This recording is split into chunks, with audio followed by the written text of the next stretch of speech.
Navbatdagi lavhada Davlat xavfsizlik xizmati tomonidan joylarda giyohvandlik vositalari savdosini oldini olish maqsadida o'tkazilgan tezkor tadbirlar haqida so'z boradi. Toshkent viloyatida o'tkazilgan tezkor qidiruv tadbirlari natijasida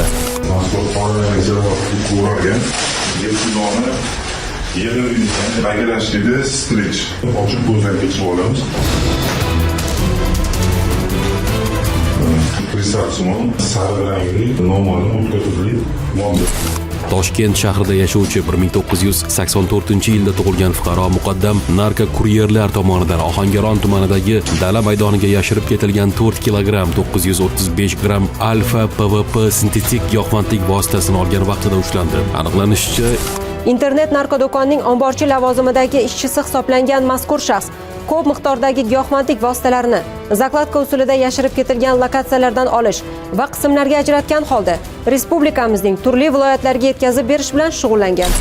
Telegram tarmog'ida ana shu joyda lokatsiyaga borasan, rasmlarni tashlab berib olasan va tarqatib chiqasan.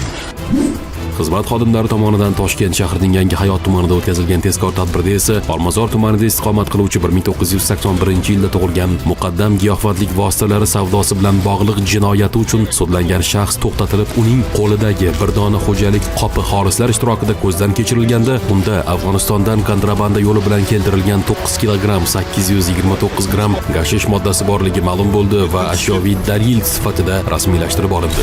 Sariq zelentis ko'chdagi o'ramli moddalar aniqlandi. Gashish giyohvandlik moddasiga o'xshash. Qonunbuzarlarga nisbatan Jinoyat kodeksining 246-moddasi 2-qismi va 273-moddasi 5-qismi bilan jinoyat ishi qo'zg'atilib, qamoq ehtiyot chorasi qo'llanildi.